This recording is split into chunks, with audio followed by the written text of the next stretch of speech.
Smith for hosting. As I say, it's a fantastic venue. Hopefully, for those in the room, the background isn't too distracting. It's nice to be able to kind of see the vista of where we're going to be kind of impacting when thinking about our kind of regional energy strategy. Just a bit of housekeeping to get us started. The toilets are on the right. You should have walked past them as you came in. There is Wi-Fi here, and the password is on the screen. There is no fire alarm test plan for today. So if you do hear the fire alarm, it is not a drill, and we are to make our way through the reception and to the back where there is a fire exit, and we will be told what to do, I'm sure. In terms of agenda for today, we're going to give you a hopefully helpful presentation to take you through the thought process as to the refresh of the regional energy strategy. We've got plenty of time for discussions, so if everyone's okay with it, we'll take you through the kind of whole of the strategy, the kind of overarching framework, because there's lots of kind of connecting bits together. So we'll do that, and then we'll take questions at the end, and then we can have a brilliant kind of interactive discussion about that. And then we're aiming to close the kind of formal bit of the session by about 2:45, but you are welcome to stay for longer to continue to chat, to network, and to co-work in this space.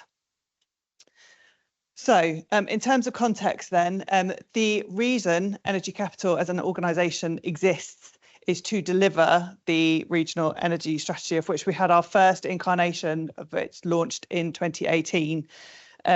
It was essentially written to articulate essentially how we were going to deliver the region's share of national carbon budgets, to take on our responsibility around that. It was a very industrial focused strategy. So really kind of the driver around that original strategy was recognising that as an industrial base in the West Midlands, we're pretty unique in terms of we're not coastal. There is no particular kind of big anchor demand, and Laurie's going to talk a little bit more about this later. But essentially that puts our industrial base at a particular risk, but also a particular opportunity, and we needed a regional energy strategy in order to position ourselves in order to protect that base and to be able to flourish and thrive.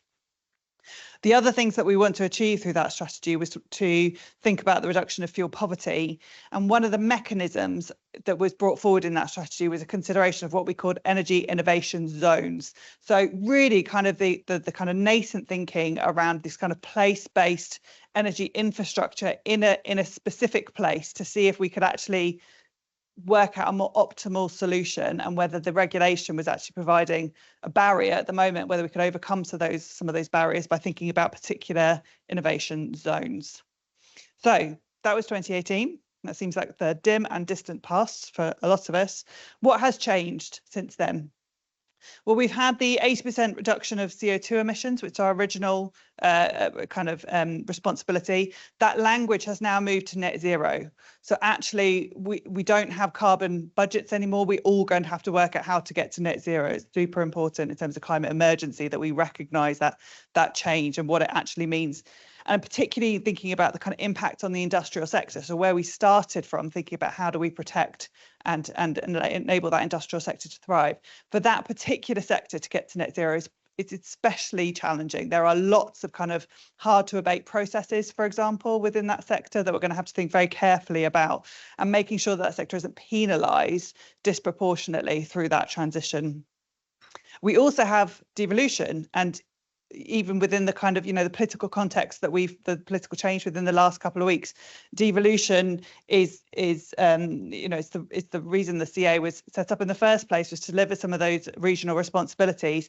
Even more so, that remit is expanding, and as a region, for the first time, we're having energy as a devolved responsibility. What does that mean? We are working through what that means, and we could talk a bit about devolution a bit more, but we're looking at a single settlement for retrofit funding as our kind of initial kind of idea around what net zero devolution means for us, and very much thinking about consortium working. So none of this works unless we work in partnership. The retrofit space, we're going to have to work absolutely in an integrated way across our consortiums with our local authority partners, with our grassroots SMEs, the innovators on the ground, thinking about how do we actually deliver that. We're also now looking at a regulatory framework for infrastructure planning for the first time. So for a long time, we've been saying there needs to be a regional layer of energy governance that isn't currently reflected in the energy system. The energy system historically has been very top down, and also recognising individual stakeholders down to the individual consumer. But there's no middle strategic layer that helps us to think about kind of more place-based approaches.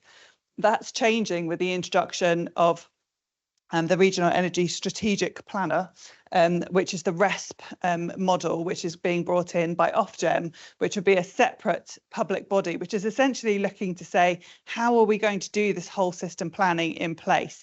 The regional layer becomes more and more important, and how we interact with that body, how we feed it meaningful information so those projections are robust and credible and can set us on the right pathway for decarbonisation and for success is going to be absolutely critical. And then lastly, what we've changed, well, we've all been quite busy across the piece, both in Energy Capital, but across our partnership as well. And we now have a really impressive track record of innovation as well, where we've built demonstrators, we've built a huge evidence base. It's a body of work that says, actually, if we are to do this properly, if we are to look at this from a kind of place-based approach, if we are to take a kind of strategic view of energy in the West Midlands, we know that we can do it better. And we've proven time and time and again through those innovation projects what that could look like. And we're developing that and articulating that all the time. So we are able to go to these big national bodies, to developers, to people who can actually affect change in our region to say, this is how we think we can do it better.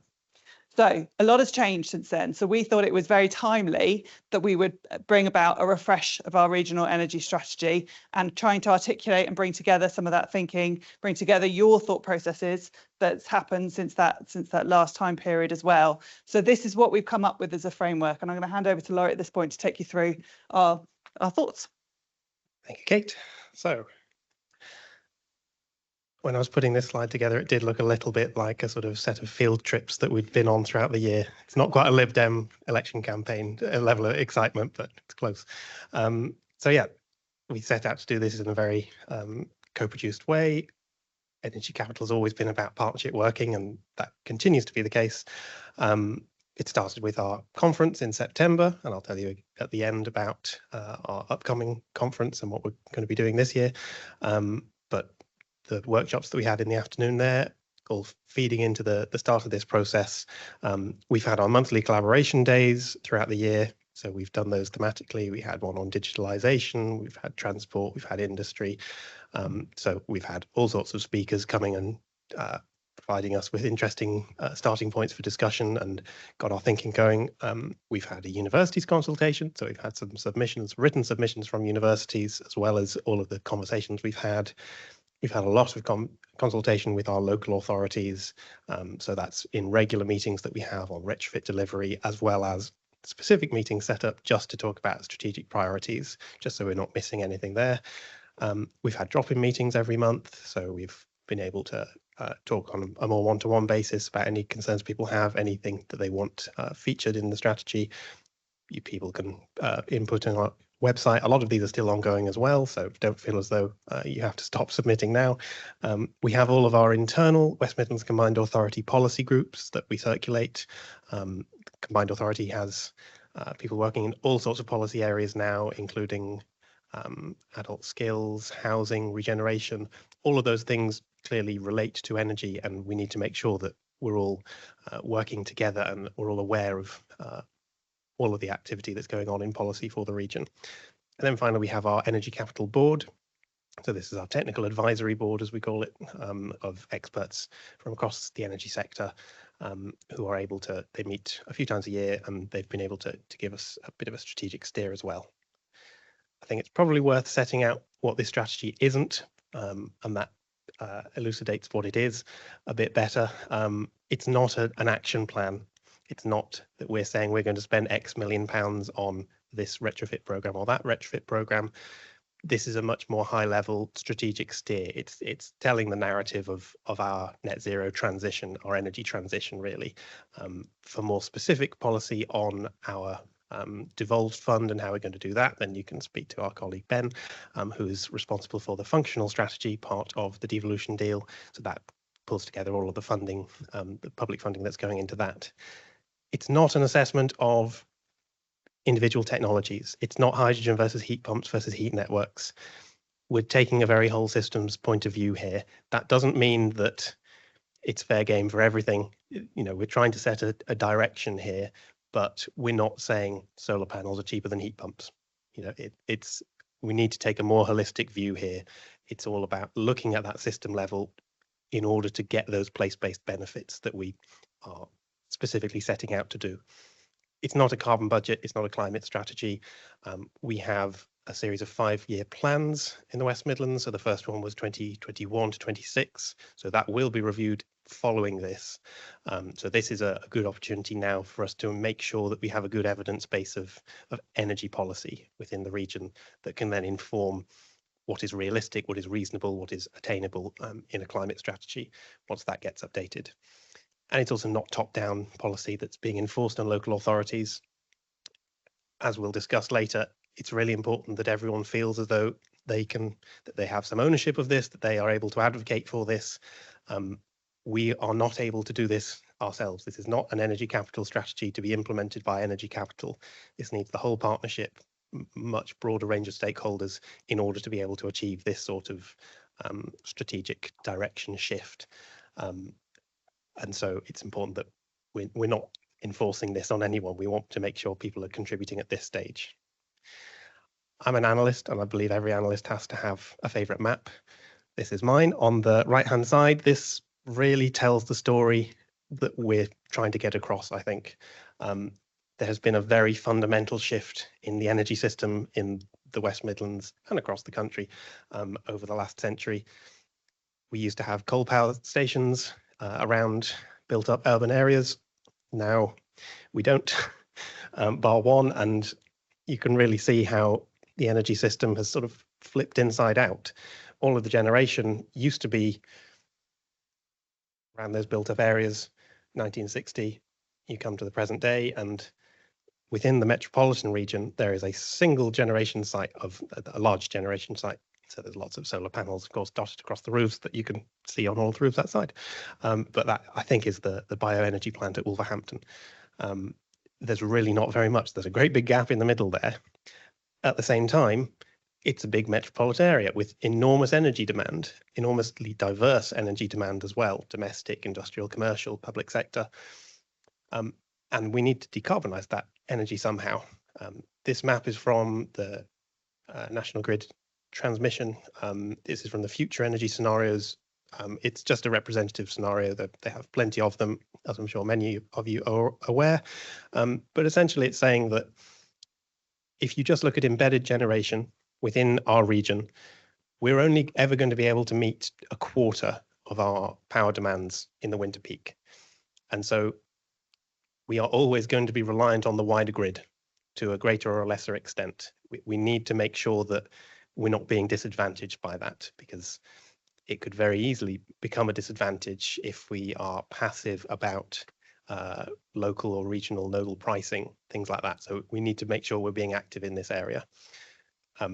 We also, because of it's a very built up region, there's relatively low potential for things like plug and play, ground mount solar in greenfield sites. That there just aren't that many places where we can put that. That changes a little bit with the new government's policy on onshore wind, but there's still a very fundamental limit of there's not much space.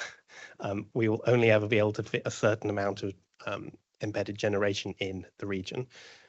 So that's not, we can't solve all of our problems that way. We do have good transmission grid connections.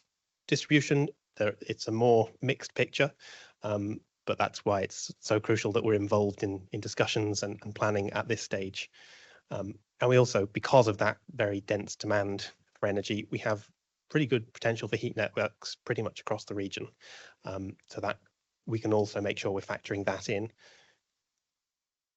Broadly, it feels a bit like GCSE geography. You know, we've got our environmental, our economic and our social challenges. On the environmental stuff, net zero, yes, energy has to be a fundamental enabler to our net zero transition. We have ambitious goals, both at local and regional level, years ahead of the national target of 2050. Now, we know that doing a place-based approach here is what helps you to get that faster net zero transition. This is a well-cited report from Innovate UK saying that if you take a place-based approach rather than a place-agnostic approach to net zero delivery, you get essentially 6 times more value out of it. It's cheaper, you do it more quickly, you get far more co-benefits when you take into account place-based considerations. So it's really important that we do capture those at this stage. Economically, we don't have that one big thing that the Northeast has with offshore wind, or the Northwest has with CCUS in the West Midlands. We'd like one, but it's not necessarily going to be so simple.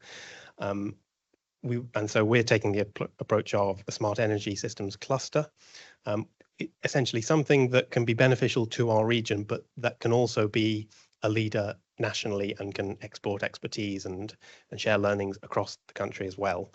And that has to be built on our existing business strengths, and we can go into why we are well placed to do that in the West Midlands. As I say, a big project would be nice, a gigafactory somewhere, or the headquarters of GB Energy, or things like that. All of these things are certainly of interest, but at the same time, an aggregated approach, given that we have so much collaborative working, multi-stakeholder working in the region, a cluster can also deliver enormous value in this area. And in particular, we can draw on the Smart Energy and Flexibility Plan of the last government. That really highlights the value of this smart systems approach. Yeah, some very big numbers, and we'd like a good chunk of that in the region. And then, just as importantly, we need to make sure that communities are involved in this transition and are not left behind. We need it to be a fair transition. You can argue that a disjointed approach, a place agnostic approach, would lead to an unfair net zero transition. I think you can also argue that net zero won't actually succeed, won't actually happen unless you approach it in a fair way, and unless you're making sure that communities are actually benefiting from that transition in some way. Regardless of the technical aspect of net zero and kilograms of carbon per kilowatt hour, there are plenty of good reasons why we should be pursuing a more resilient, more flexible, more smart energy system. For one thing, adaptation. There's climate change that is already baked in that we are going to need to make sure we account for. And if we don't, then that's going to have very serious adverse consequences for communities. And I think it comes back to the fundamental point that energy is a service. It's about providing support for the economy, for communities. We need to make sure that that's being recognised throughout this. So the way we've articulated the strategy, we have a vision, we have some pillars. We were deciding which building within the region to model those pillars on. We couldn't decide Town Hall or somewhere in Wolverhampton or Coventry. You can have your say on that at the end. But essentially, this is the vision that by 2041, the West Midlands will have trailblazed the route to a smarter UK energy system, creating prosperity for the region and enabling a fairer net zero transition for our communities. So we can certainly discuss all of the aspects of that. There's plenty to unpack in there at the end. But then I think it's probably a good idea to turn to our 5 strategic pillars. So these are just 5 areas that we think are really important for us to focus on as a region. We haven't done it as a sort of domestic, commercial, industrial structure as we initially set out. We think that this is a more useful way to articulate our priorities. And then underneath we have this policy foundation, which we can get to at the end. But I think with that, I'll hand over to Kate to take us through 1 and 2. Thank you. Thanks, Laurie. Some really excellent kind of background there and kind of direction of travel. I'll take you through, as Laurie says, pillars 1 and 2. Pillar 1 is we're calling smart spatial planning, and the reason we wanted to pull this out as a kind of important pillar of our strategy is really recognizing that previously planning in its different guises, because planning means different things to different people depending what sphere you're in, is often done in silos essentially, and they can be pretty disjointed in between the different planning processes. So what do I mean by that? I mean the energy system planning is actually done separately by vector even. So electricity planning is done by distribution network operators and the transmission network operator. Gas planning is done in a separate sphere, and then you move spheres again and you think transport planning again done in a separate sphere. Spatial planning, when people often mean by planning, again that's done in a separate sphere. It's done generally at local authority level. And there is consultation between those different planning processes, but often the underlying data is different and you get different outcomes. And if you don't have those interlinkages working well, previously it hasn't mattered because actually energy as a kind of resource has been readily available. You can kind of consider the utilities of the new development kind of at the end of the process of developing a new development. In a net zero world, that is not the case, and you can't just assume that the grid capacity are there, or that there will be sufficient kind of other infrastructure like a heat network, or however else that you're looking to kind of power that new development. You can't just assume that's going to be in place. You're going to have to consider that right at the start of the process. So smart spatial planning is all around joining up and aligning those processes to make sure that we're doing that in a much more interconnected way. So I'm trying to think about this pillar from a kind of a time perspective. So what are we doing in the kind of long, medium and short term? And I'm going through that in that way specifically. So if we're thinking kind of long term, how are we going to do smart spatial planning? Well, actually what we need to do is gather the evidence as to what the place needs and take that from a kind of purely technology agnostic approach. So we don't think about it as a kind of pre-existing, or we think it's going to be this technology or this way of doing things, but actually what does the place need, either to decarbonize, whether it's existing built environment or a new development, what's that going to look like? And then it's about gathering that evidence and working closely with those that are looking to plan the other elements. So from an energy systems perspective, it's about making sure that those projections are fully accounted for when it comes to future energy scenarios and the distribution future energy scenarios and the gas future energy scenarios, to make sure that what the place needs is being accounted for, which means we can drive the investment into the right places at the right time. It's about that prioritization. So we're already seeing how that could happen. So, for example, I bring up the exemplar around UK Central, and with great thanks to our colleagues at Solihull, who are really kind of understanding how making sure that we have a robust and credible data to be able to work closely with National Grid electricity distribution, for example, can really affect change. So by building that robust data and showing the development pipeline and being able to evidence that, National Grid electricity distribution saying, okay, well, we'll actually put in £15 million of extra funding into that specific place to upgrade 20 substations on that site, because you have shown, and we can buy into the fact that this development is coming forward. That's one example. We need to work out how to do that regionally, essentially, and we need to make sure that data foundations and being able to make informed decisions are all accounted for in that future projections, and we can then use that to make sure long term that places are fit for the future.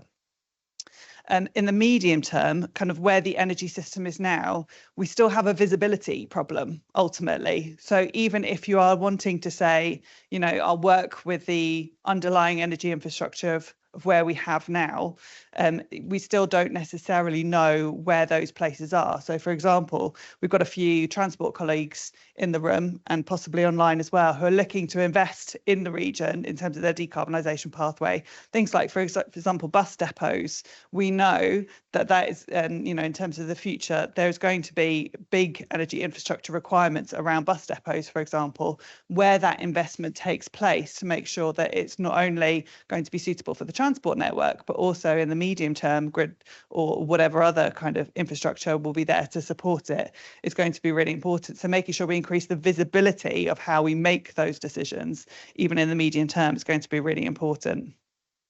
And that takes me on to pillar 2, which is actually about local flexibility, which is to say that actually in the long and medium term, we need the appropriate energy infrastructure in place.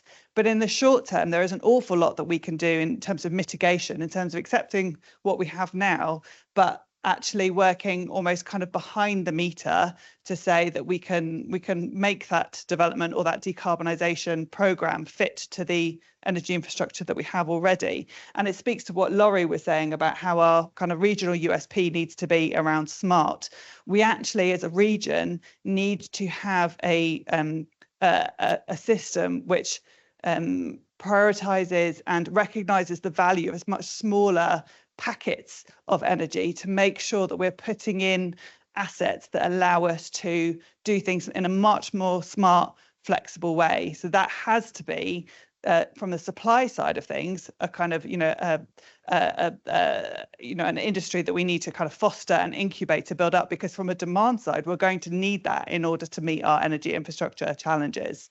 So that is exactly why we need to really get plugged into what is an emerging market to make sure we're really well positioned, and build in demonstrators such as the local net zero accelerator, where actually we're looking at that hyper local scale, where we're looking at kind of community-based projects to say, what are the innovative technologies? But actually it's not really a innovative technology issue, it's a technology aggregation issue, is a system aggregation problem. That's where the innovation is. It's innovation in a kind of commercial and business models to make sure that we have some really interesting kind of consumer propositions that people really want to buy into, to want to work flexibly. And is there a role across the partnership as a kind of convening space to allow us to think about that from a kind of place-based perspective? So that is ultimately one of the key pillars that we are going to need to focus on. And then finally coming on to kind of thinking about heat networks and some of the kind of larger scale smart local energy systems. Can we utilize the heat networks as almost a kind of Trojan horse, it has to be a kind of place-based approach. What else can we throw into the mix to make sure that we're getting the most out of that investment in place? I think at that point, I am handing over to Laurie to take us through our third pillar, which is on co-located clean generation. Yeah, a bit of back and forth at the moment. Yes, so as I mentioned before, we do need to increase renewable energy generation, and I think that's pretty well understood, but and also the fact that the region has lagged behind. It's difficult to, when you look into the statistics, an awful lot of it gets aggregated to the wider region, where you do then have that more rural area surrounding the metropolitan area. But yeah, we're going to need more renewables. Unfortunately, just looking at the quick wins, the easy renewables to install, is going to cause more problems than it solves. We're going to have all sorts of constraint issues on the distribution network, and it's going to be unjust. All of those things that we were talking about before as fundamental challenges, they all come out here. And so we're going to have to make sure that renewables are co-located across the region with energy demand and/or with energy storage and flexibility assets. There are all sorts of ways that we can do that through policy, so we can be making sure when there are new developments, whether that's housing that's being pursued by the combined authority, we're making sure that those new developments are a bit more self-sufficient using renewable assets. One thing that I think will be really interesting to touch on in the discussion is on energy from waste. So if you look at current renewable statistics, energy from waste of all kinds does actually fit under renewable generation. As the grid decarbonizes further, energy from waste plants is going to become some of the more dirty fuel. And so the business case in favor of it is going to worsen over time. And so we've tried to articulate this in a slightly more nuanced way. And so we're trying to say it's still worth, where there are energy from waste plants, trying to make the most of them, sweat the assets where they are at the moment. So if they don't have heat recovery, they really ought to have heat recovery, and utilizing that to try and improve the case for things like heat networks, to try and look at that broader system that you can build around a heat source. At the same time, we're not saying that has to remain an energy from waste plant forever, and it probably shouldn't. There will be other heat sources available, but if that existing energy from waste plant enables a low carbon heating solution, infrastructure solution, to be put in place now, that's probably a good thing. But yeah, it'd be really interesting to discuss that at the end. It's also worth saying that an awful lot of our renewables planning and statistics that we have to work with is more than 10 years old. I don't know if anyone's noticed in the last 10 years, renewables have changed quite a lot. And within the last couple of weeks, renewables outlook has changed again. So we're going to have to look at that in a bit more detail on a technical level, just to get a better understanding of the present day prospects for renewables. Great. Okay. With that, I'll hand over to Cheryl online.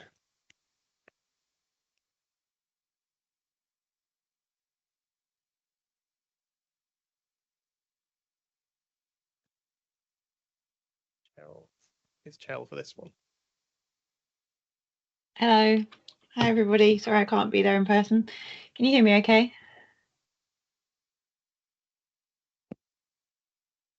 Sorry, I can't hear you unless you speak into the microphone. So I'm assuming that was the yes.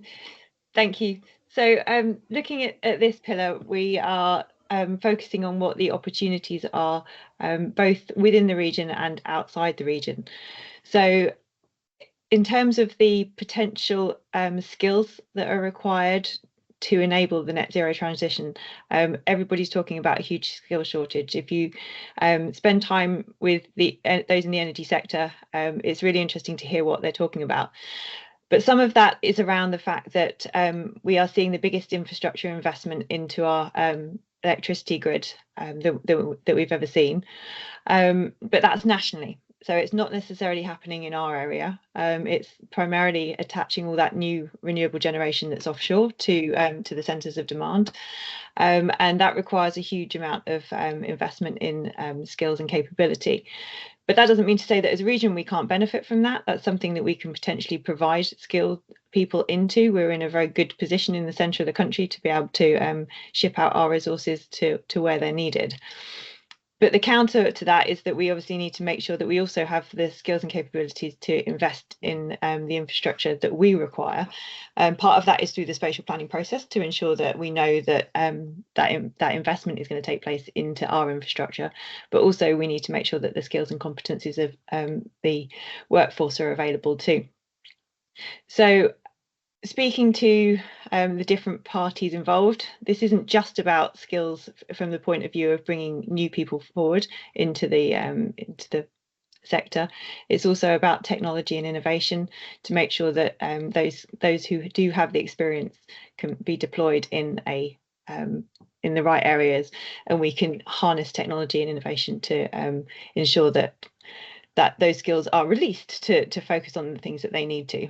So essentially what we're saying is there is an opportunity nationally for us to feed to grow jobs, to feed a national system, but there's also an opportunity to make sure that within the region we're making sure that we have the supply chain that can deliver. And George, were you going to talk a little bit about the supply chain, particularly in the retrofit space and in the more localized area? You need to speak into the microphone. Yeah. Great, thank you. So, I mean, when it comes to retrofit home decarbonisation, we're in a strange place in that if you want to go out and do a retrofit programme, you often find that you can't find the skills. It's hard to find retrofit coordinators, assessors, contractors who've got the right level of experience. And yet at the same time, we also have a massive shortage of demand. And in order to meet the net zero targets that we have, the rate of retrofit needs to accelerate significantly. So it's a bit of a weird situation.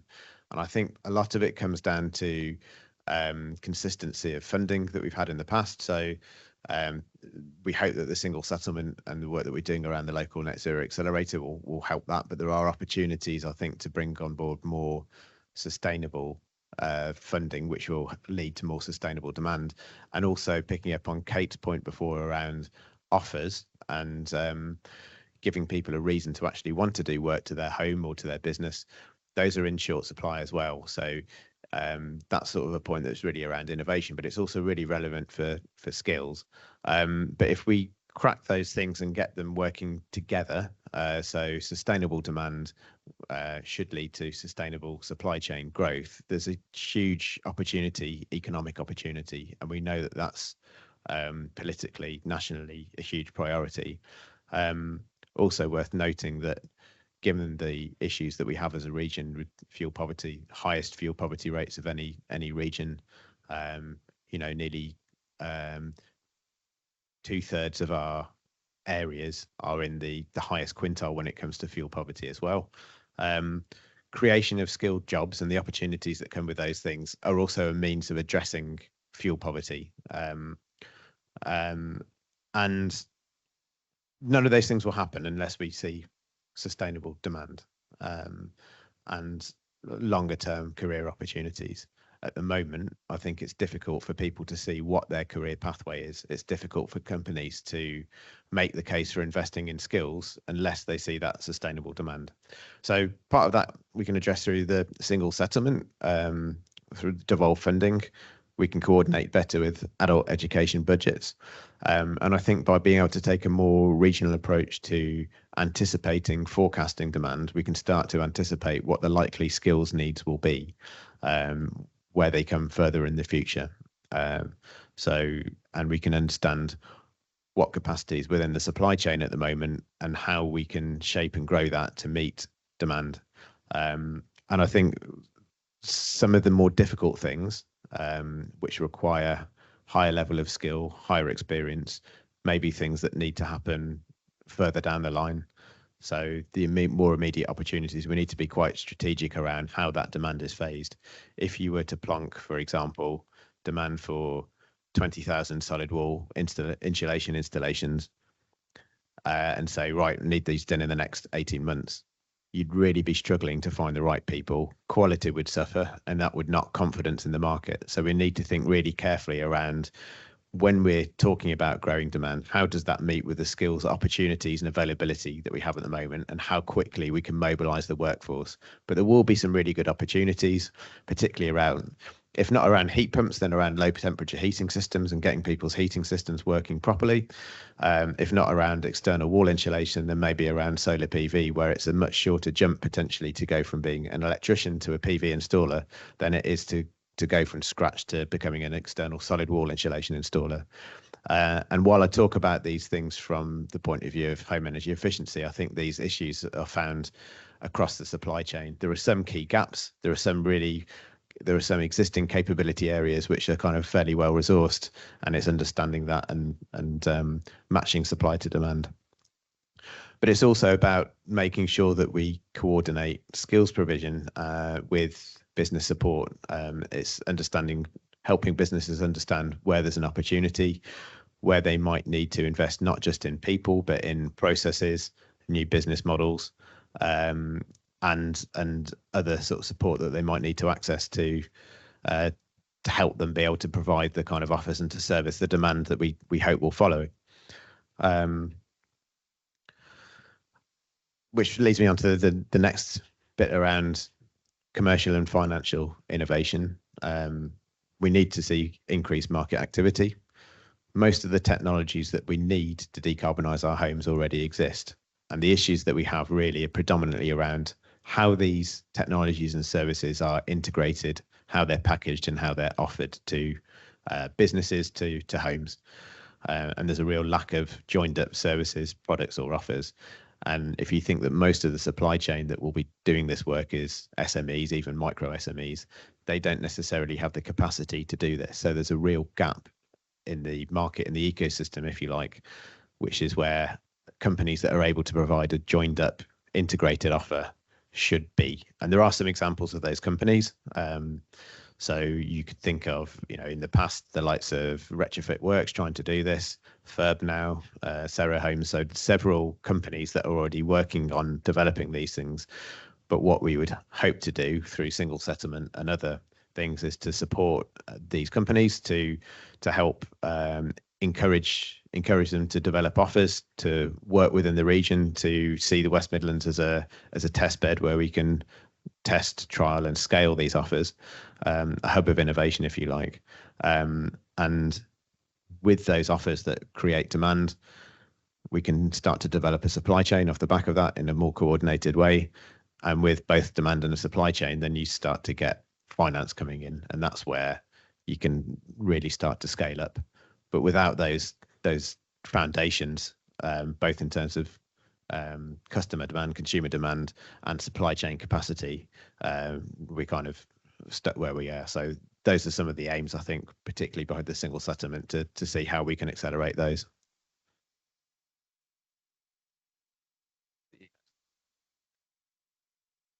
George? Yeah, so as described before, we've got this policy foundation to all these 5 pillars, essentially articulating the fact that we can't do this in isolation. This needs to be part of a wider national policy shift to facilitate all of this activity. That rests on some existing policy. So smart energy and flexibility plan is a really crucial one for us.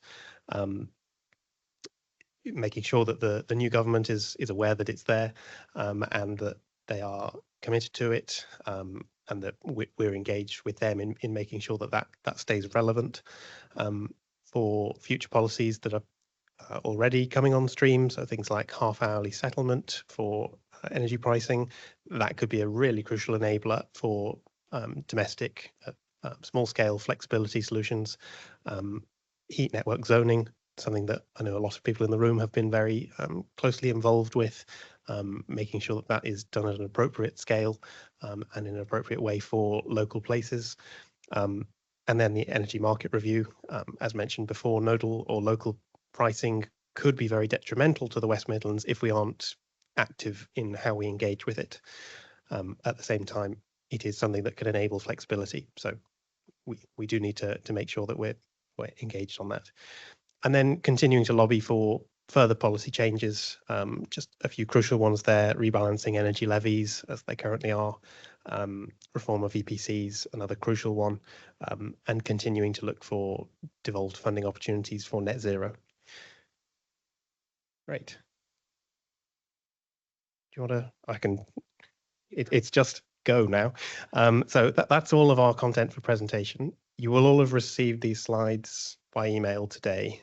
So if you do want to just review any of those to inform your discussions, that would be great.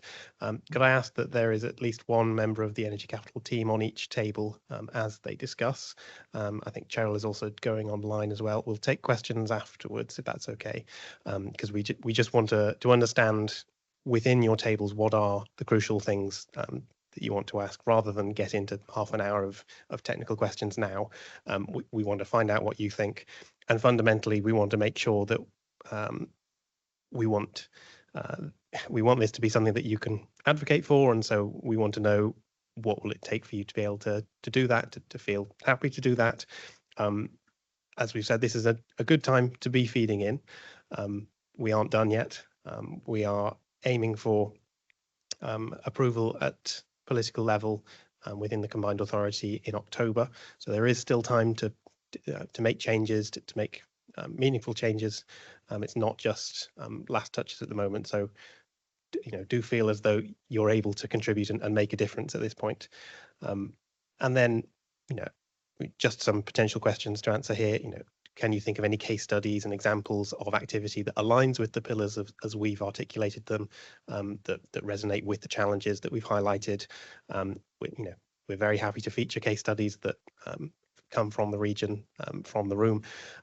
Are there any things that you want the mayor to be championing? We have a relatively new mayor, and we want to make sure that you have the opportunity to feed in to his priorities as well. And then crucially, is there anything here that you feel is in conflict with your area of work? Anything that sets alarm bells going and that makes you think, hang on a minute, that's not my perception of the West Midlands energy system. Cheryl, did you want to add anything else before the discussion? No, just how you want us to feedback would be helpful. Sorry. Yeah, so if we could just have someone from each of the on each of the tables from Energy Capital, and then we'll just get each of you to feedback any key points, any questions you want to raise, and then we can just pass the microphone amongst the speakers and decide how we want to address those as they come.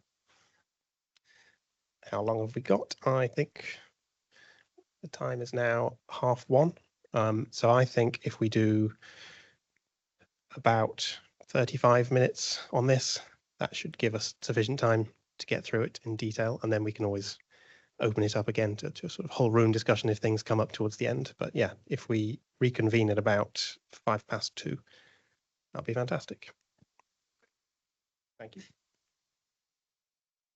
Great, thank you. Welcome everybody online. I have agreed to try and chair the discussion online so that we don't sit and get left out.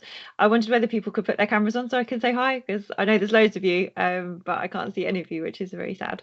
So hi everyone, thank you, lovely to see you all. Cheryl, is it possible to ditch the slide share as well? And unless we're going to use that, but it'd be nice to be able to see slightly larger faces. I was going to try and write the slides down to remember what I'm supposed to be asking. And I'm not sure whether I have control. They might have muted us now, so we may struggle. But yeah, that would have been a good idea. Never mind. I found that actually by clicking on your face, I make the slide small and people's faces bigger. So if anyone else wants to try that. Good plan. Yes, I was doing that. I was trying to click on the meeting so that I can see people. It's always more fun than looking at the slides, especially when you have to write them.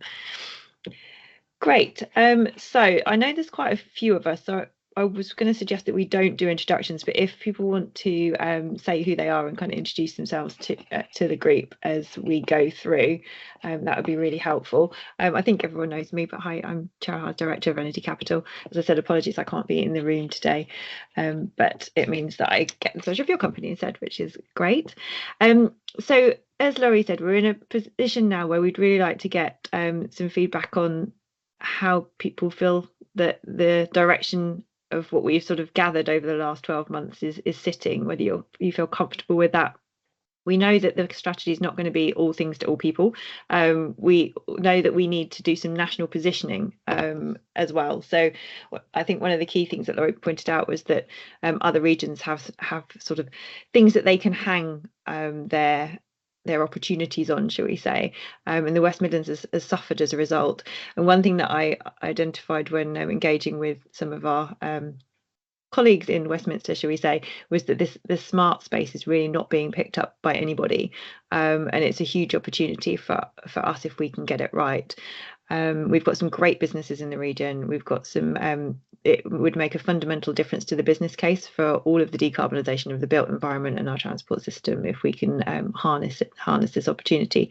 But we recognise that there's lots of other stuff that's going on in the region. What we don't want to do is conflict with that, but we don't expect everything to come in underneath it, if that makes sense. So should I just open up the floor really to discussion? You've got some questions there. Feel free to answer any of them. I'm not going to stick us to sort of one or the other. Let's just go, and I think we'll go in order. It's nice and easy with this system now because I can just literally see people putting their hands up. So great, let's go. Let me just change my layout so I can see you all.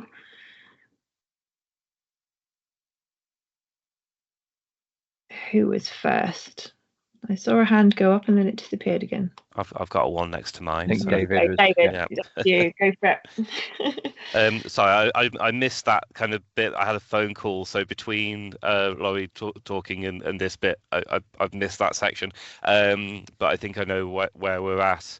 There were a couple of points. Introduce yourself to everybody. Sorry, yes, and then, sorry. Yeah, go for it. Yeah. So Dave Chapman, I'm Green Homes Lead based at Solihull Council. So looking mostly at the retrofit side. I used to also work at the University of Warwick as well, which is probably where this first point is going to come from a little bit.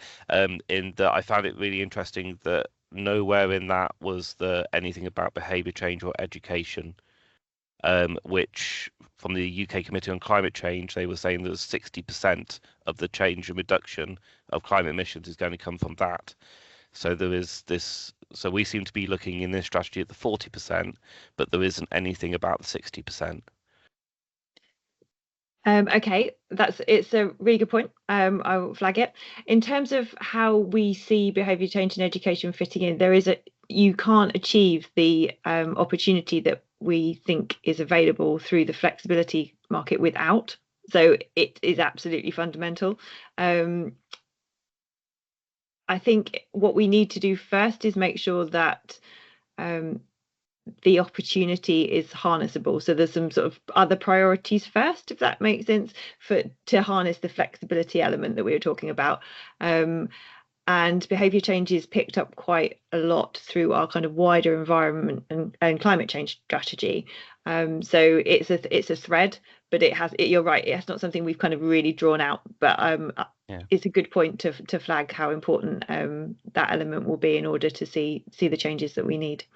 Yeah, I think people have to understand there's an issue in the first place to think, okay, we really need to change it and quick. So that alone. The other thing I was going to mention was around the waste to energy side of things. Obviously, we should be doing far more circular economy, far more reduce, reuse, recycle.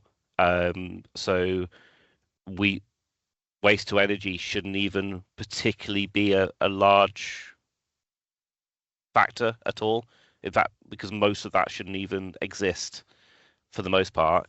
I am aware that some research has been done on the Coventry waste plant by Coventry Green New Deal, and they found actually a lot of material going into that plant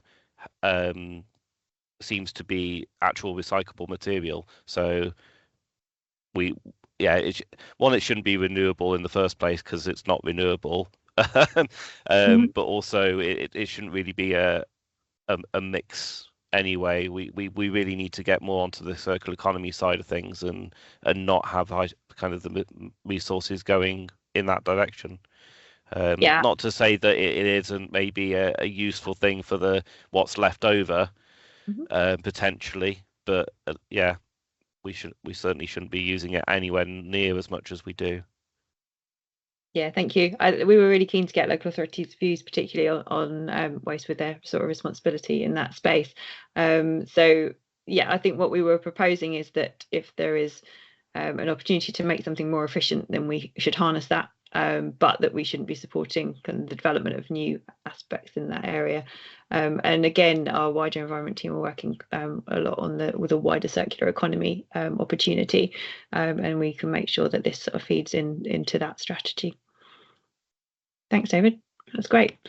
Right, let me click on the hand. I think it's me, if you can't see. Hi, everybody. My name is Giuliana Famiglietti Pipola, Coventry City Council. I'm one of the senior leaders. I lead the business support programs team. And one of the programs we currently deliver is a decarbonisation program aimed at businesses within the Coventry area, but similarly we're part of a consortium. The same program is delivered across the whole of the West Midlands.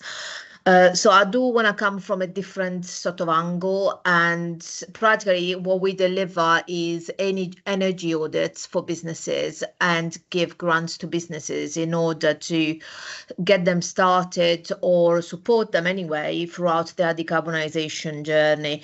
I think it's important that as part of what we're aiming to do, we sort of kind of priorities remain.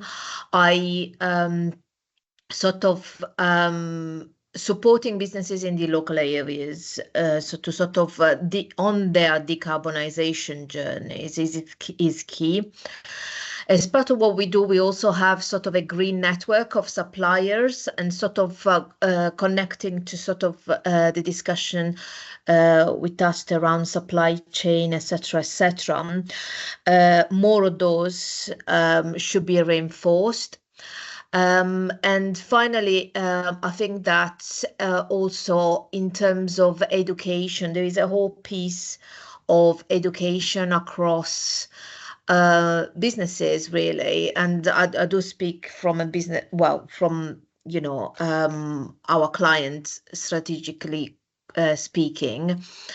Our clients are businesses, and we have created sort of a green business network years ago in 2016.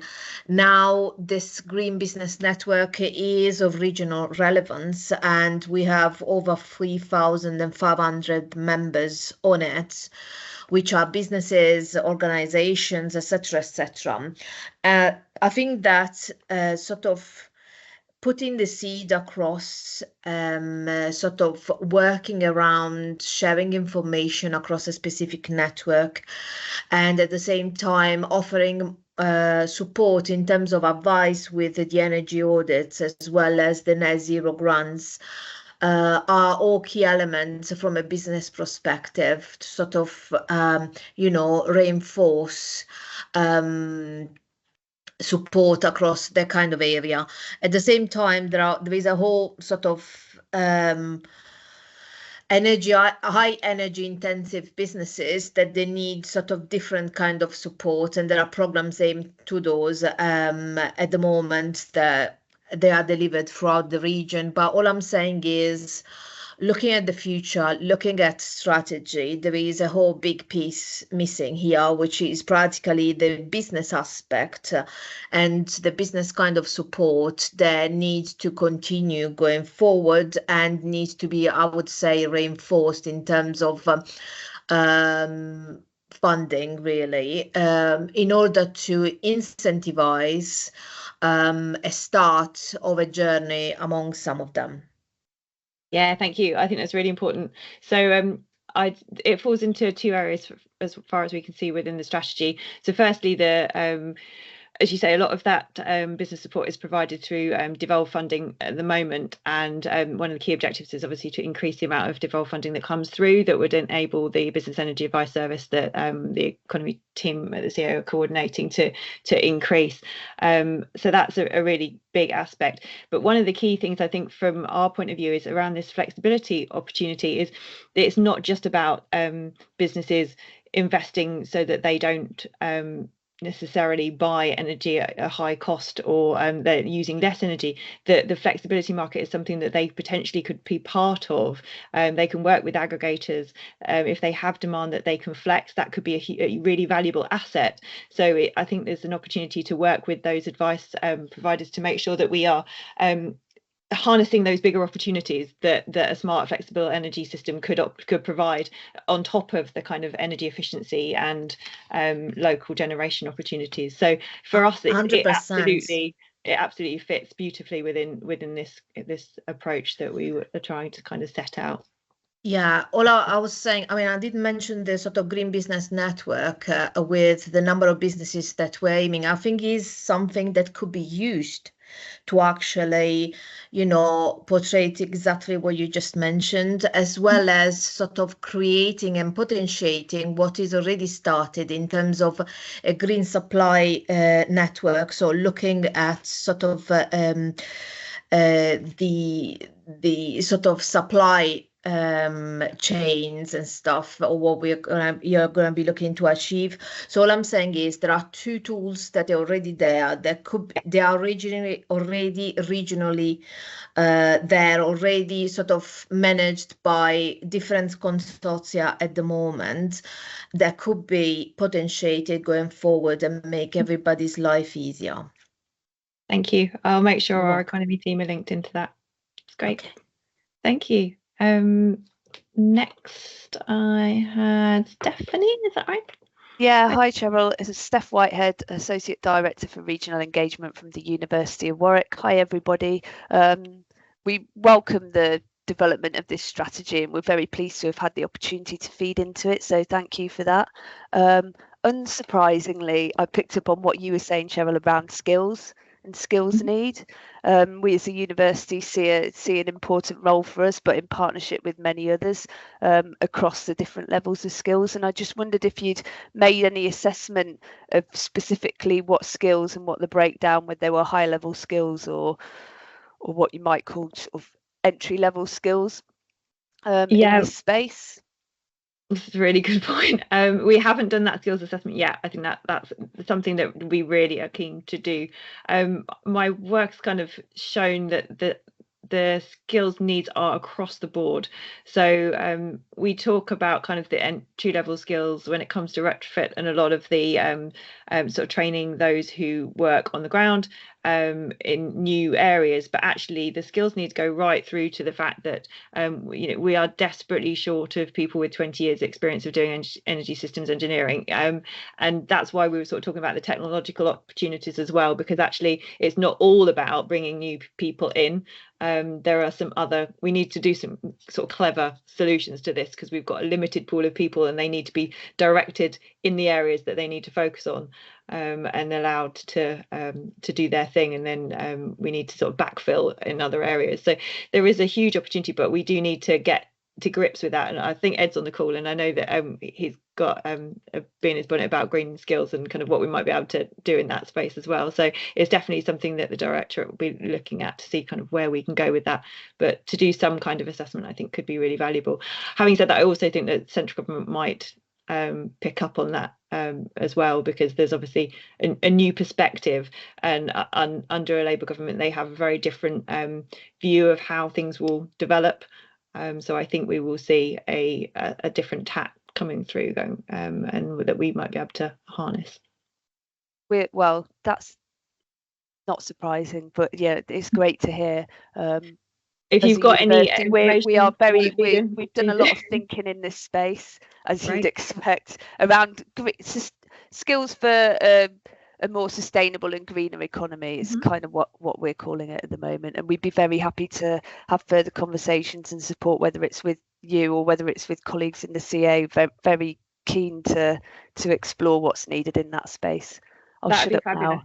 Yeah, thank you. We'll set something up to start looking at that. It would be a really useful early kind of next step, I think. So I will be in touch. Thanks, Stephanie. Great. Next I had Mark Baptist. Is that right? Yeah. Hi, Cheryl. Yeah, nice to meet you, and nice to see everybody. I'm from Amy Consulting.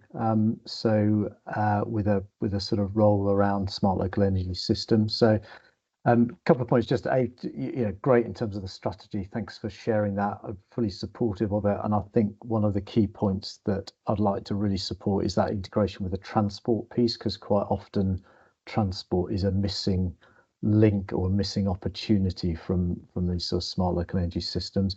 I just had 2 or 3 points, and some of them might be questions, some of them might just be points. One was your thinking around data sharing. So actually to pull all this together, both at a regional level and then at an individual level, there's going to be a lot of data, and to accelerate it, it's whether you've had any thoughts about some form of data sharing platform so that all of the supply chain and partners can have that same basis. So that's one point. The second point then is just around templating commercial agreements between all of the different parties, because when you're delivering smart local energy systems, lots of organizations have the same need in terms of contracting between each other. So the more that can be templated up front, gives you a really good platform to accelerate the implementation of these projects. That's the second point. The third point was the DESNZ funding with all of the 3 combined authorities. Is that now been rolled up within this, or is that going on in parallel? So that's a question. Yep. Have you engaged with any funding partners? Because all of these projects, the gap between the funding that's available typically within the region or a campus or a local authority compared to what's needed there's normally an eye-watering gap, and it's the extent to which what's your strategy around engaging with funding partners. And the final point was just your ambition around setting up community energy companies. I assume that's partly what you're looking or wanting to encourage. So that was a bit of a download of lots of points, but brilliant. Thank you. Allows me to talk about all the things that excite me. So yes, thank you. So in terms of your first point about data sharing platform, yes, we have been working on an innovation project looking at what might be the most appropriate way forward for data sharing with led by National Grid Electricity Distribution. The project's called Project Pride.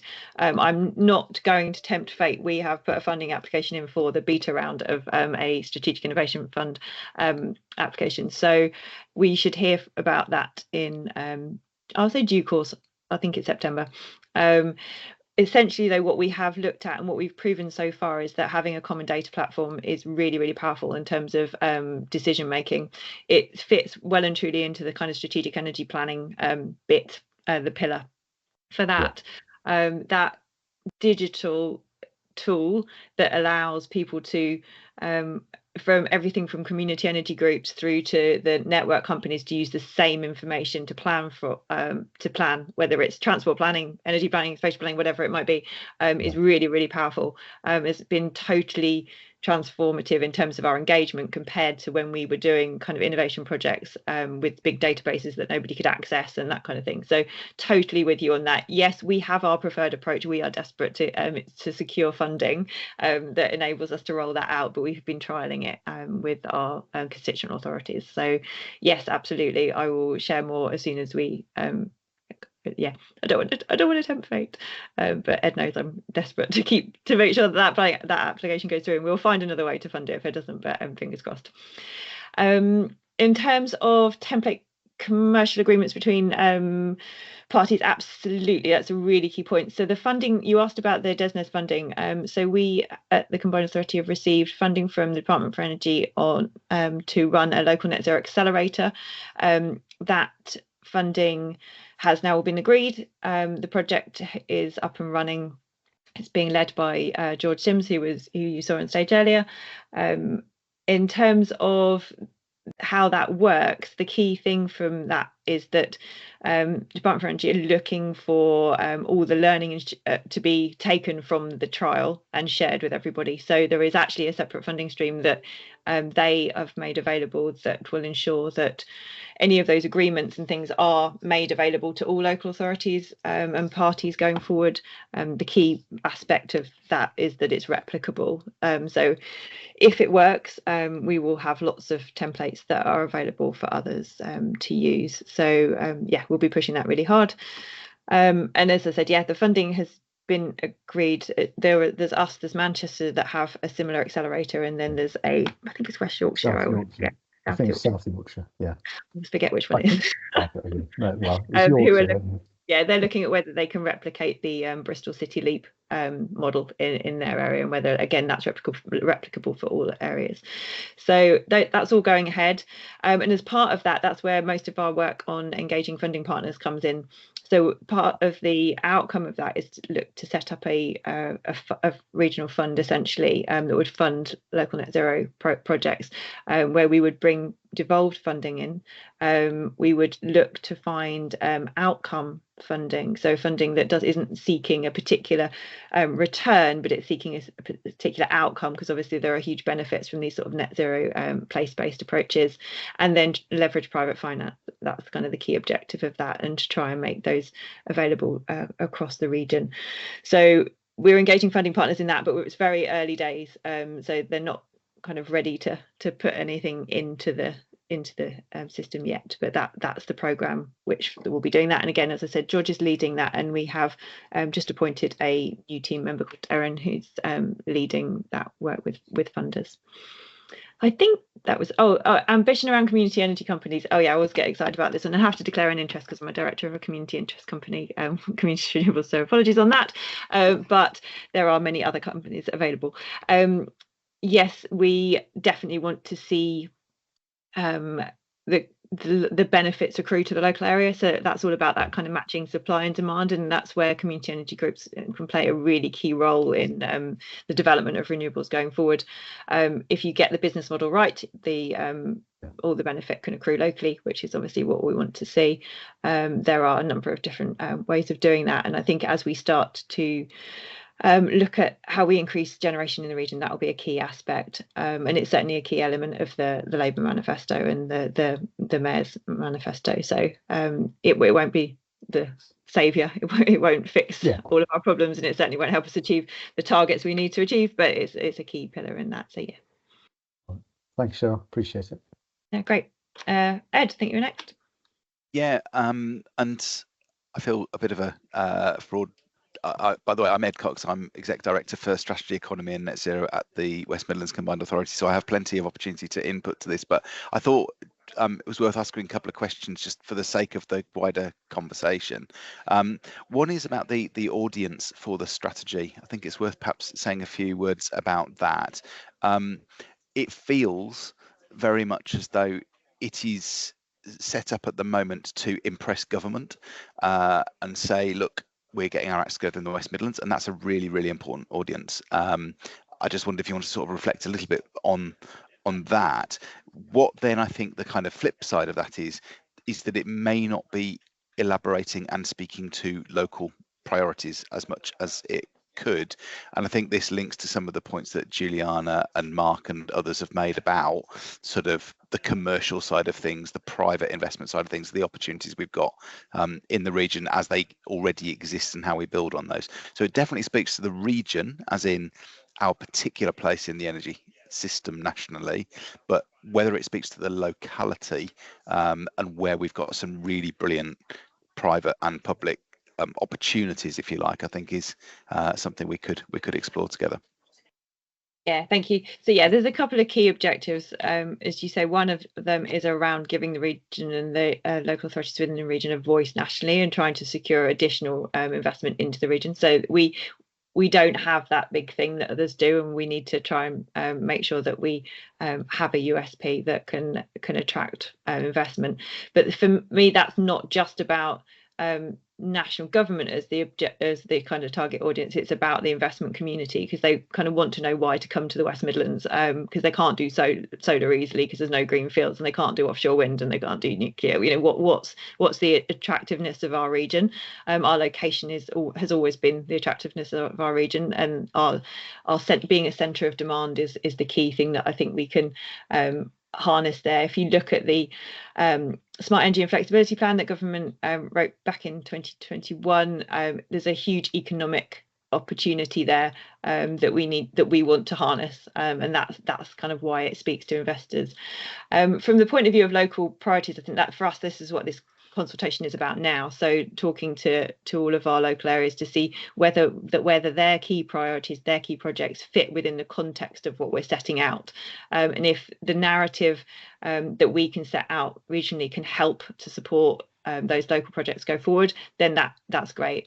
And I think what we're finding is that it will in most cases, and in some cases it's also inspiring people to think a little bit more broadly about not just developing a single project, but looking at those kind of wider energy system opportunities that could come with that increase the social, economic and sort of environmental benefits of the projects going forward.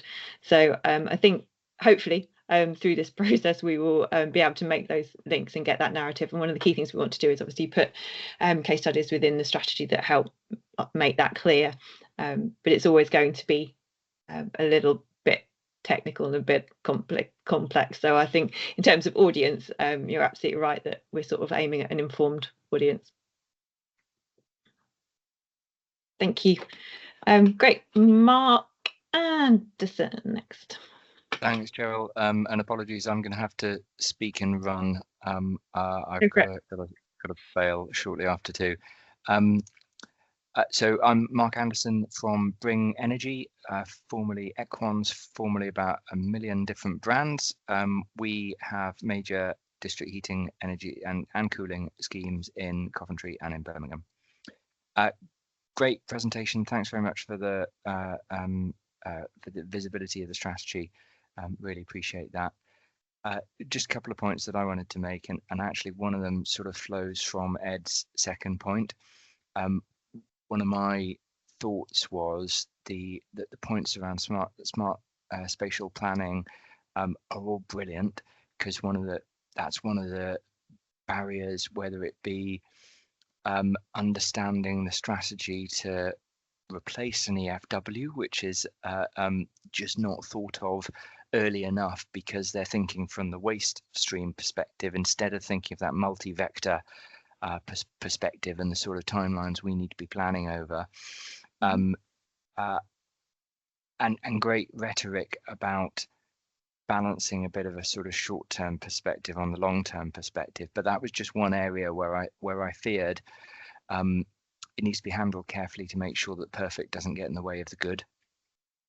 Because creating uncertainty around, well, hang on with everything because we're going to come up with this brilliant strategy, could be really damaging and lead to delays. So not what the rhetoric suggested, just a danger that was in the back of my head. The other point I wanted to make was love the emphasis on smart and on local flexibility. I think it's extremely relevant to heat, and it's not something that we've come anywhere near to fully exploiting. It's much easier it's more efficient to have a thermal battery than an electrical battery. And even without formal thermal storage, there's thermal inertia in buildings and in networks, which means we've got a much better tolerance of demand shifting. But at the moment, all of those cases need to be based on the transmission system operator ancillary services type schemes to actually realize the value of those. And it all comes back to electricity, which maybe is right because we're aiming to electrify everything, but we sort of need some level of cross-sector, cross-vector coordination and alignment that doesn't lead to spiraling complexity. So again, reference Mark Baptist's point about having common contracts. Some of these flexibility points need to tie into that as well. But be interested on the my authorities evolving thinking about what role a district system operator plays in this, and whether it is all electrical or whether there is need for a cross-vector type of solution. Yeah, thanks, Mark. That's really important. So from our point of view, a key part of that energy system planning stuff that we were talking about is the cross-vector element. So picking up on the role that the Regional Energy Strategic Planner is going to have, that is cross-vector, and Ofgem have been quite shy almost about working out how to do that. So one of the key things we've been doing is running a governance trial to bring together the different decision makers and investors on infrastructure to say, actually, how do we decide which is more important? What areas are we going to essentially zone for heat networks? What areas are we going to zone for retrofit? How are we going to say that this doing flexibility in one area is going to be more important than like electrifying everything and causing a massive problem on the network? So that decision making process is all being sort of tested and trialed again through our project that I'm touching wood about. So a lot of learning has come from that, and it's really important that we do see that cross-vector element. So for us, that's sort of a core priority, hence the kind of need to focus on the heat network zoning, as well as some of the other aspects, and bring all those policy elements together because they are being developed in isolation. So we recognise that the policy environment isn't wholly supportive of rollout of this kind of delivery plan, and as you were saying, that at the moment in terms of the flexibility market, it's the DNOs aren't offering enough local flexibility, so again that's why the policy foundation bit is sort of key to some of the work we're doing. We know we have to lobby for change, but one thing the region is really good at is identifying those areas that need to change and pushing for that, and then getting recognition for that. So I think that's where we can continue our sort of trailblazer reputation, shall we say, and pushing for some of those policy areas that perhaps others aren't thinking about because it's not so important to them, but it's really fundamental to our transition.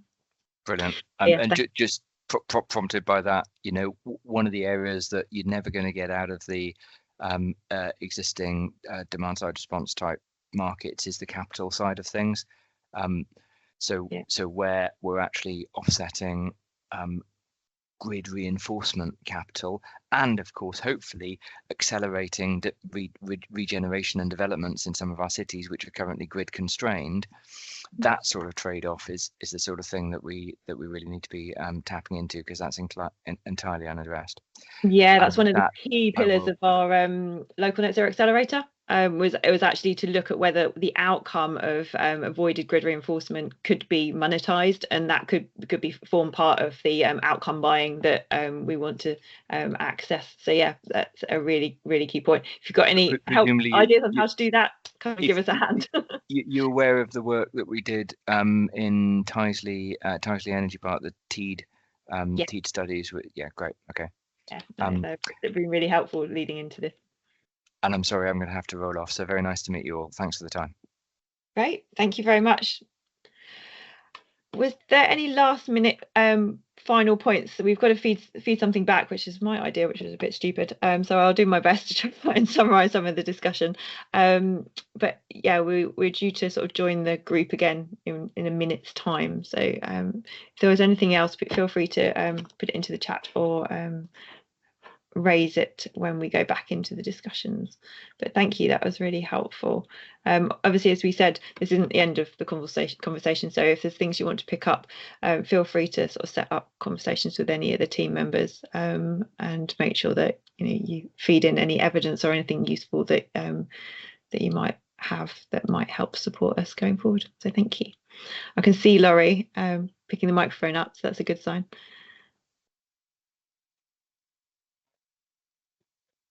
Right. Could I have Kate and George back at the front? And we'll wrap up our discussions there.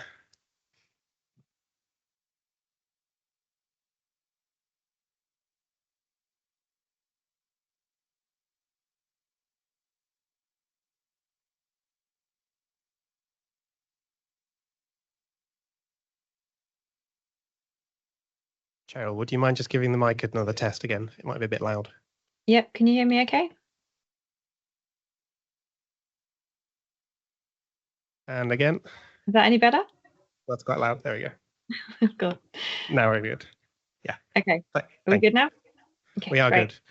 Thank you. Right, do you want to come to the front?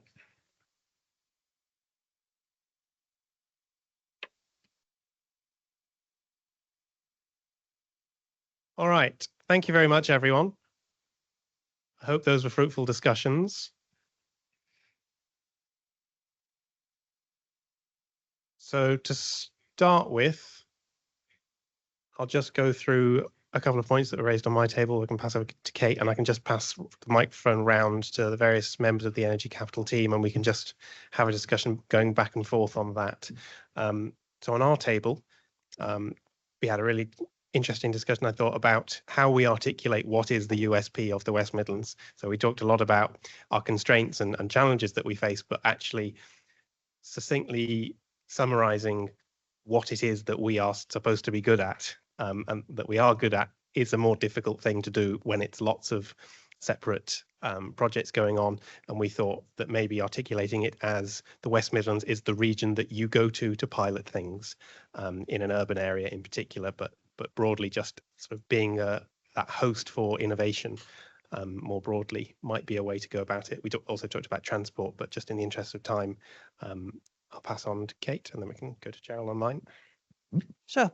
Super interesting discussion on our table. So we covered a breadth of topics, including kind of strategic land and how do we know what is the right development at the right time? How do we have informed decision making? How can we speed up local decision making so we get out of this kind of business as usual mindset and into we have to do something differently, and what is the new risk profile that we're kind of willing to accept, and what does that look like? We had interesting discussions about the kind of financial, commercial, the innovation space, and particularly thinking about kind of behavior change, incentivizing people to kind of want to buy into net zero products. What is the role of different parties in terms of convening that demand? So when we're thinking about kind of place-based approaches, how do we go about kind of building building trust and confidence. And on that vein, how do we work with private investors, private sector partners to ensure that we're driving the investment that is needed, but also getting the local outcomes that we're looking for? So all very good challenges, very helpful discussions. There were some great case studies brought up about things like co-location and thinking about kind of different processes potentially as to how we could go about doing things differently. What was missing essentially was thinking about that speeding up of kind of informed decision making. So what can the mayor do essentially is to try and work out how to streamline some of our processes, and also making sure that we're lobbying for things that the West Midlands will particularly need in order to thrive in this space. Okay. Cheryl, do you want to go next? Great, thank you. Yes, we had a really useful conversation online. There were lots of us, so thanks for the time. It was great.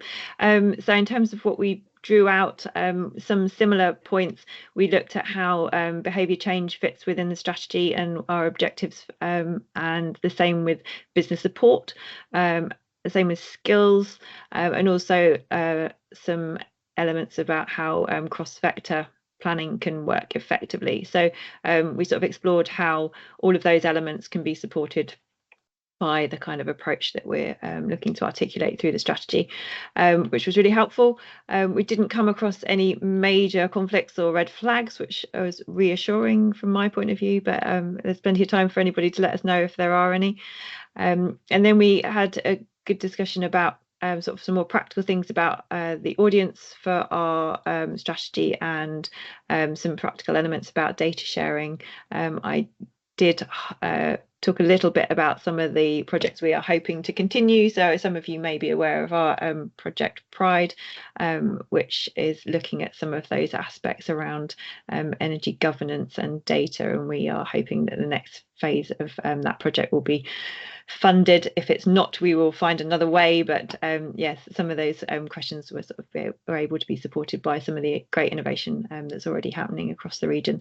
So yeah, really useful discussion.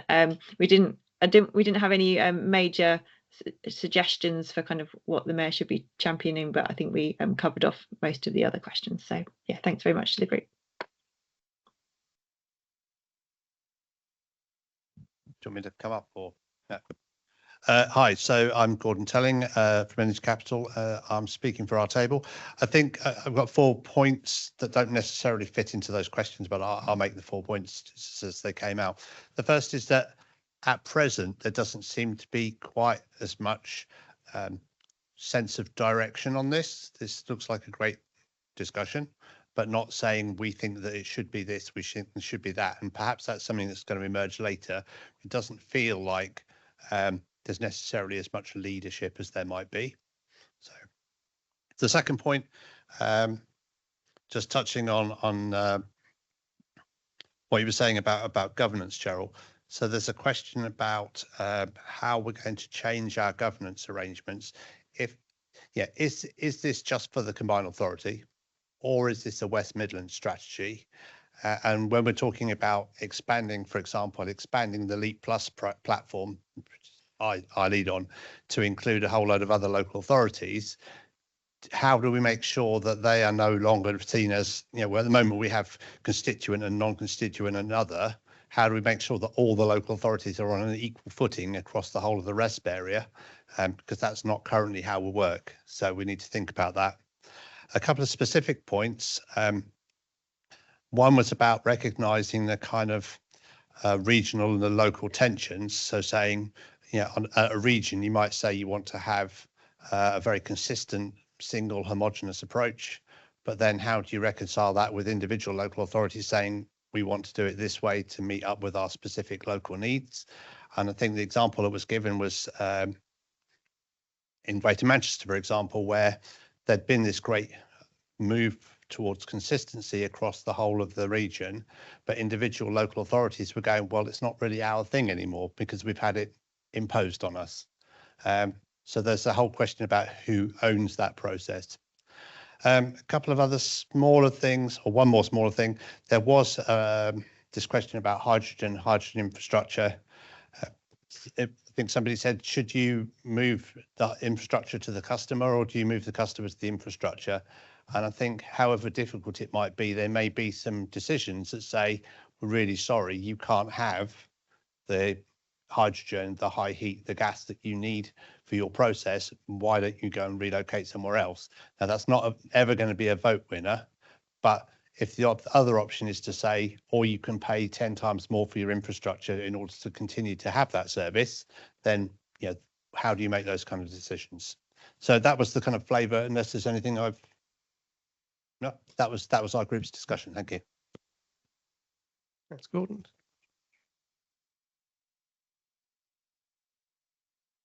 Thanks. We had some, I've sort of tried to categorise our notes because the conversation went back and forth a bit. So some priorities for the mayor.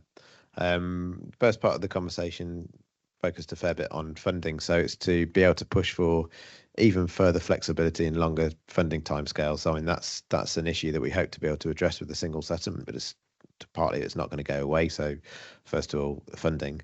And I think another one for the mayor as a priority is to help to position the region as a test bed for innovation, but particularly for sort of leading on the regional energy system planners on RESP. One thing that came up quite a lot is sort of how we build capacity for regional coordination. So taking place-based rather than property-based approaches for network upgrades, heat network capability and coordination, and also planning. That was another one. So lots of different types of planner around that all have slightly different priorities, and there's a need really to sort of train and upskill planners and people that are making the decisions around how land is used or infrastructure is upgraded, that there needs to be a kind of common level of understanding and training and upskilling on, for example, Leap Plus tool. The importance of RESP came up quite a few times, particularly around how, so not just in relation to electricity, but also repurposing of existing assets, gas assets, on heat networks. So making sure that RESP is not too focused on electricity. So, and then there's some discussion around place-based approach, noting that there are benefits and disbenefits from going first, but also quite a lot of disbenefits potentially from going last, as infrastructure costs might go up. So that's sort of Gordon's point. So there needs to be a process for identifying first movers and prioritising which areas do go first, criteria for prioritisation, but also that process needs to be fairly transparent, accountable, because some people will inevitably lose out, at least for a period until they come online. Or there's, I think the point was made that there might be benefits from moving first, but there's also potentially disbenefits from getting it wrong. So it's the ones that come in after the first that might be the areas that benefit most.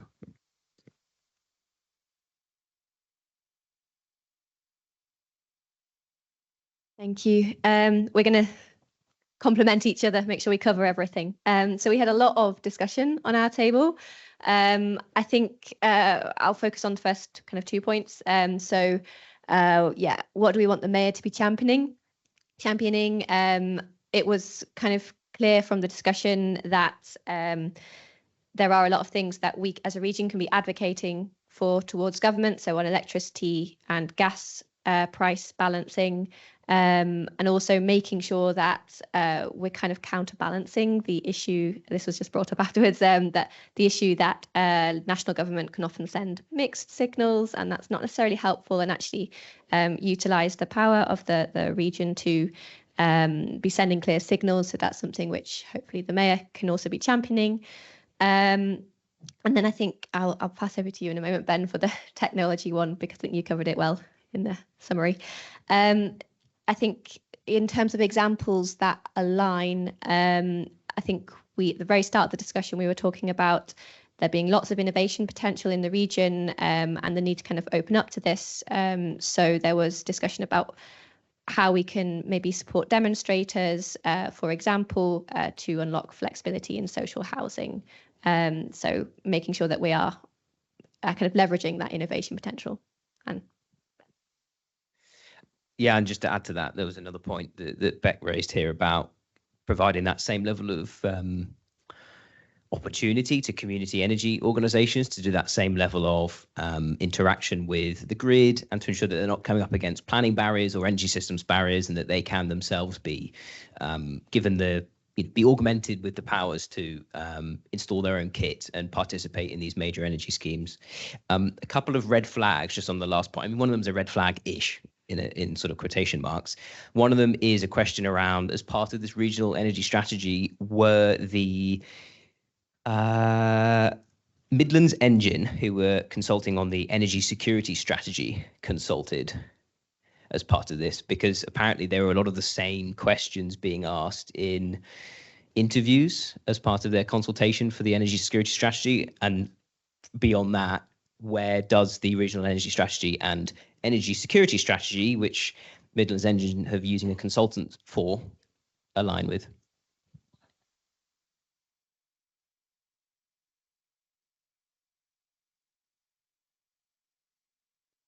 Okay, well, it'll be nice to tie up on those two and see where the white paper aligns with the regional energy strategy, or where there are opportunities for aligning with at the very least.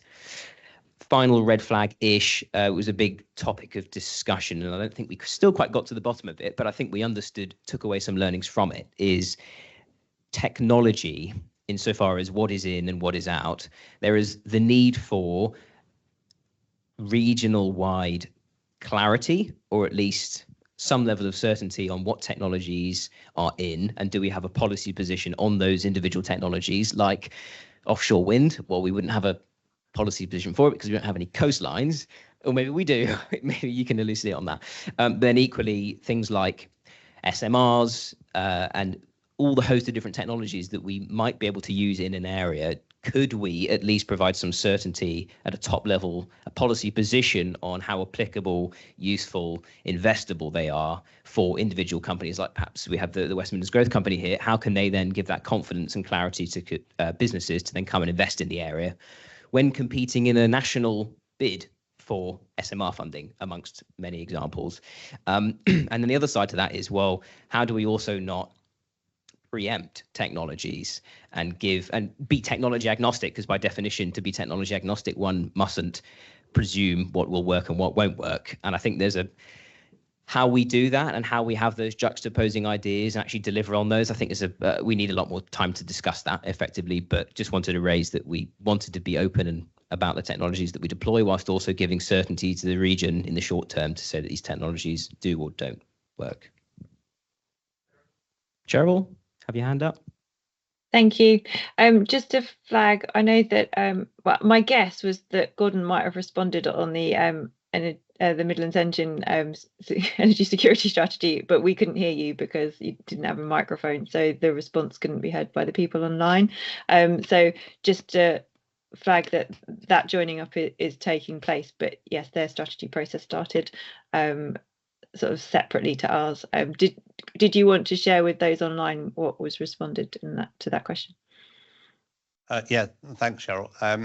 Thanks. So there has been, I have spoken to their consultants to put our thoughts into that white paper, and my understanding is that the draft white paper is actually being released today, but we haven't seen it yet. And when we have that, then we'll be picking over that and working out where the links are and where we agree, where we don't necessarily agree. There's another meeting of the working group in London in 2 weeks' time, and we'll be at that. We haven't been involved in the process as much as we ought to have been up to now, but now we are, and we will be taking our draft and making sure that it's reflected in their paper and vice versa. Great, thank you. I knew you'd have said something useful, so I wanted to share it with everybody online as well. The other point was around technology, just to say that our objective is to be technology agnostic through the strategy. I think there's a lot of potential technologies that can support a smart, flexible energy system, and it's not up to us to choose those or decide kind of which ones are the most appropriate, but it is up to those technology providers to demonstrate the value of them, and when that's a sort of social, economic and environmental value. So I think from the perspective of this being a strategy as opposed to a plan, that's the position we would probably take. But yeah, welcome that feedback. So thank you. Yeah, thanks, Laurie. So first of all, on the point about the mayor, what he should be championing. So we kind of recognise that the mayor didn't come in with like a big platform around energy. So actually, it's a good opportunity for us to shape that narrative. And a couple of the things we picked up on in specifically were planning. Is seen as quite a blocker to investment. And so if the mayor could lead on that, linking in with the narrative from the new government around planning reform, that would be beneficial. And then additionally, if we could help him in framing communications around this transition from a bottom-up approach. So none of these projects will succeed without community back-in, and the mayor as a public and out there advocate for our work could be a key stakeholder in combating some of the misinformation that's out there. Then we spent a lot of time talking about financing and some of the issues that currently are out there around bringing in capital into these projects. And I think the key one that we all fell onto eventually was the way that we work at the moment is too fragmented. And one of the key problems really is the plans that we have, whether it being at local authority, combined authority level, aren't necessarily bringing all the right people into the room. So whether that's a case of like de-risking things or future-proofing, those conversations need to be happening. The right people need to be in the room whilst these plans are being developed. And if we can do that, that would unlock one of the key blockers to bringing in far more private finance into the infrastructure in the region. Then an example of where things are going right. Again, so we picked up on two things here. Firstly, Coventry strategic partnership with E.ON, great example of how working together we can deliver more. And then secondly, the Energy Capital partnership with SSE as well. If we can expand these partnerships, whether that's with other local authorities or just wider across the region, again, that's a great way of opening up those channels of communication that are seen as a blocker to investment. And then finally, one last point was around sort of like industrialization of these plans. So, okay, if we're looking at really ramping up delivery of capital projects in the region, we need to be wary that if we're purchasing lots of things, it could actually be driving money out of the region as we're buying from, whether it be just neighboring regions or from abroad. Thanks, Alex. Yeah, planning definitely seems to be something that's coming through a lot. And it was something we discussed on our table about the fact that we're looking at lots of distributed things does mean that communities will have more say, even as large onshore wind farms are being called in to the planning at Whitehall. That's not necessarily going to be the same for every EV charging hub across the West Midlands. We've lost our combined authority person on this table. Is anyone? Oh, it was Kate. That's why. That's where you went. Great. Do you want to? We can. Yeah. Well, do you want to? Anyone else off the back of what we've heard? So there was a very interesting point made here that I just want to flag to the rest of the room, which was the SSC conversation around private capital or patient capital. So ultimately, we're looking to scale money across the region to be able to do this. And I suppose SSC has just told us that ultimately, if we tell them what the demand is or what the plans are, they can find the capital to essentially deploy this without us necessarily needing to raise any money, and that they're willing to collaborate with anybody, including E.ON or any other competitors, to work in the space and look for long, patient returns over a lengthy period of time. And I suppose that's coming from the horse's mouth directly here. So I just wanted to put that out there, that maybe the problems we're trying to solve is not that difficult if we put the right people around the table ultimately.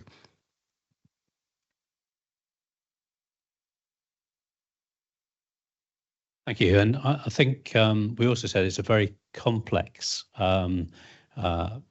strategy you put out there. It's got lots of different facets to it, and probably we need to break it down into smaller chunks and then look for to model it and to then do some exemplar projects and measure outcomes. So there's been a lot, particularly in the retrofit space, of inputs not being measured in terms of outcomes. So yeah, certainly was something we've done in Project 80 in new build. So we've actually understood how people live in homes that are built to the Future Home Standard. We need to do exactly the same in retrofit to get this understanding and then build that business case that becomes investable to private institutions.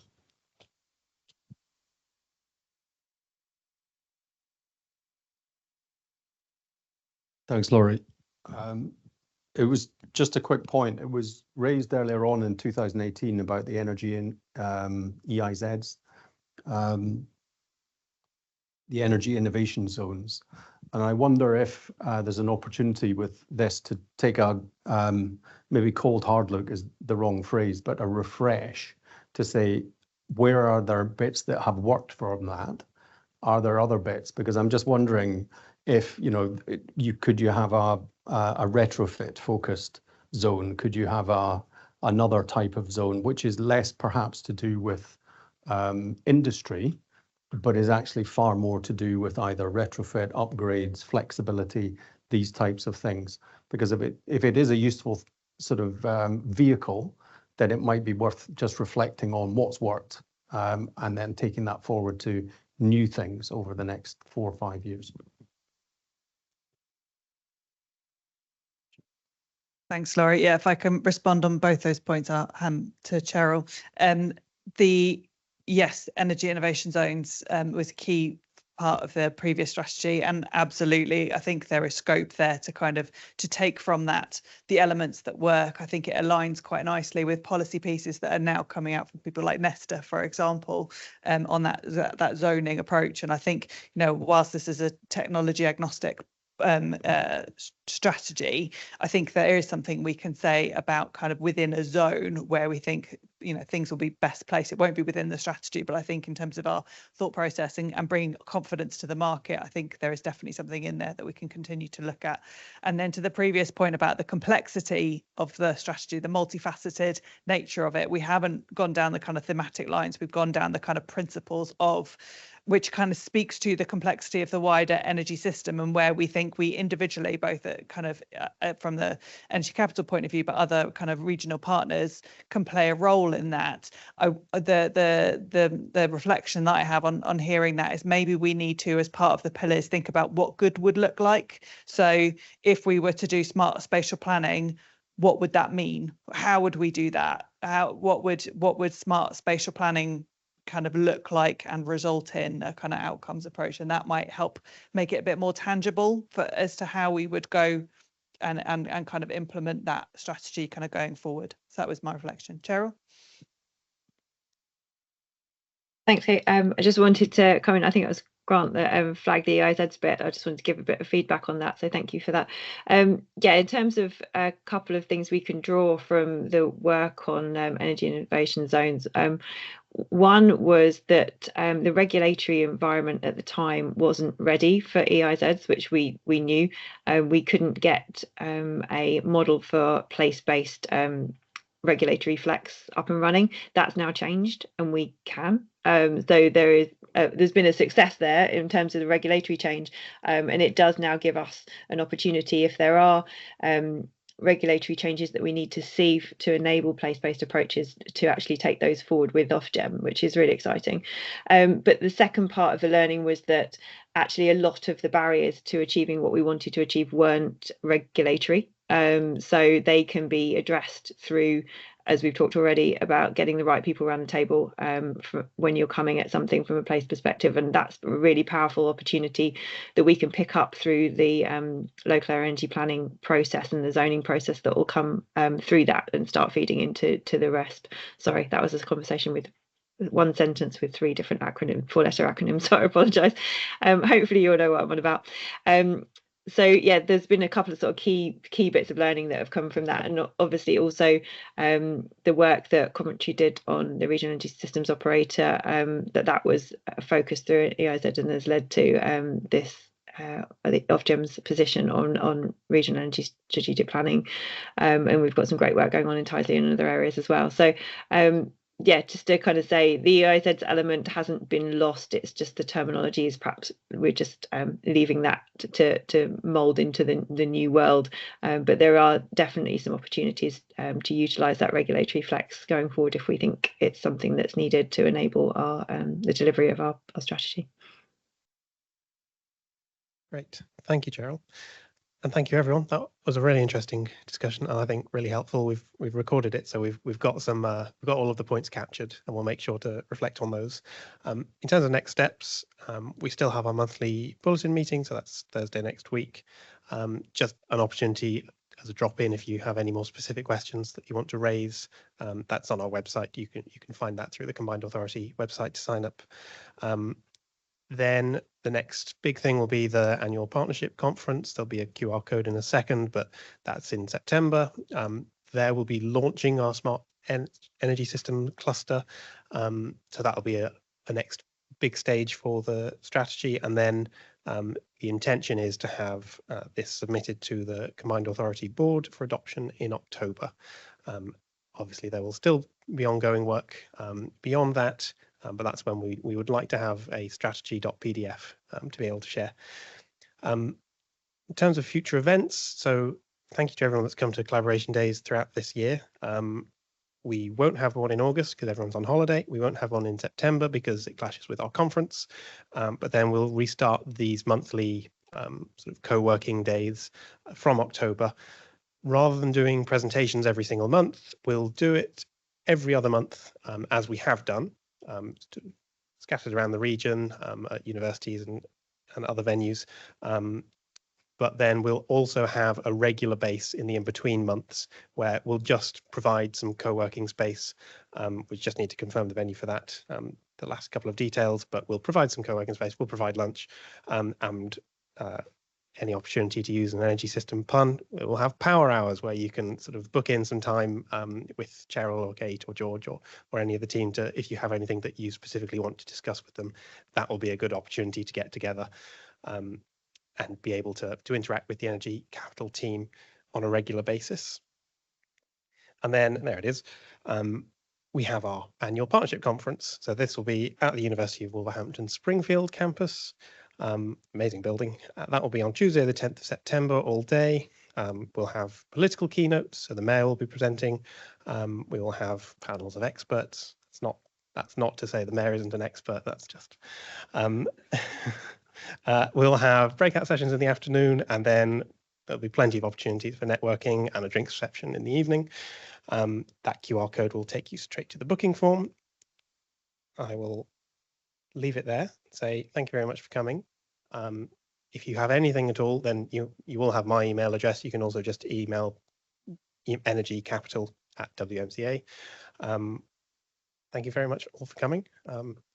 Please have some more tea and coffee if you fancy staying. We have the room until 5. Yeah, thanks everyone.